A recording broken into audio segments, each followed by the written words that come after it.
Bonjour à tous, on se retrouve aujourd'hui pour une vidéo rapide pour SatSagy. Donc SatSagy est un logiciel de traitement d'image, donc il peut vous servir dans deux cas.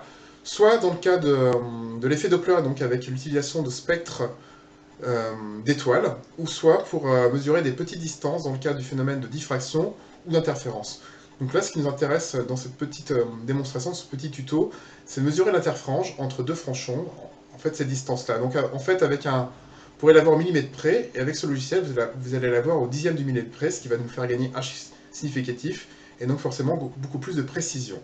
Donc c'est parti pour l'utilisation rapide. Donc, à chaque fois que vous prenez une photo, ce qui est important, c'est toujours avoir la conversion pixel-centimètre. Donc, il faut un objet de référence. Ici, l'objet de référence choisi est la feuille de papier canson, qui est de 8 cm. Donc, on trace un trait, n'importe où. Alors, pas un trait, j'ai dit un trait, hop. Donc, le rectangle, c'est pas possible de l'analyser, donc on y va, c'est un trait. Donc, au passage, j'essaye de le faire droit. Hop, ça y est. Donc, on va cliquer ici, hein, si vous voulez avoir un trait, parce que la coupe rectangulaire, c'est pas possible d'analyser. On va dans Analyse, on va dans Coupe. Donc là, effectivement, on reconnaît tout de suite la feuille de papier canson. Donc, elle se situe à peu près entre 56 et puis 393 pixels. Donc, ce qu'on va faire, c'est qu'on va regarder précisément. Donc, on va aller dans Liste, on va un petit peu écarter ici, et on va chercher au niveau de 56 pour confirmer. Donc voilà, on voit plutôt que la chute en termes de luminosité, parce qu'en fait, X c'est les pixels, Y c'est la luminosité. Donc on voit plutôt que la feuille de papier canson commence vers 53. Et ensuite, apparemment, donc on regarde vers 393. Donc ça nous permet de regarder de manière précise. Donc on descend vers 393. Voilà, c'est un peu moins évident. On peut considérer aller que vers 395, on n'a plus trop la feuille de papier canson. Donc ça nous fait 395 moins 53, ce qui nous fait donc 342 pixels. Donc 342 pixels, on retient, ça fait 8 cm. Donc on ferme tout ça, on retourne dans l'analyse, et donc là, on va indiquer l'échelle. Donc vous avez fait en fait une règle de proportionnalité, donc là, on va plutôt faire l'inverse. Donc on avait dit 342 pixels, distance réelle 8 cm, on valide. Donc là, on vous dit qu'en fait, 1 cm correspond à 42,75 pixels. Et hop, maintenant, c'est gradué en centimètres.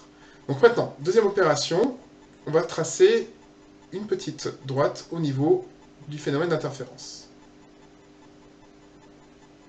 Voilà. On refait l'analyse, la coupe, et donc, comme je vous le disais, c'est plus facile de mesurer les franges sombres. Là, regardez, petite nouveauté, on voit que c'est gradué en centimètres. Donc ce qu'on fait maintenant, c'est que comme une mesure de période ou de longueur d'onde, hein, on va en mesurer plusieurs. Donc là, on voit qu'on est gradué directement en centimètres, donc ça va être pour nous beaucoup plus pratique. Donc on commence avec 1,05 cm, on a une deuxième qui est par ici, une troisième et une quatrième. Donc en gros ça nous fait un interfrange, deuxième interfrange, troisième interfrange. Donc elle commence à, on l'a dit, 1,05 cm, et elle semble donc s'arrêter ensuite à 2,04 cm.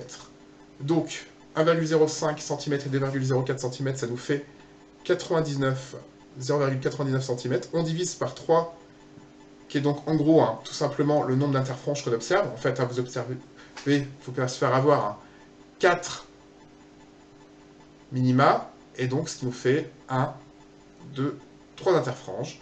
Ce qui nous fait donc 0,99 d'écart divisé par 3, ça fait une interfrange de 0,33 cm, soit 3,3 cm.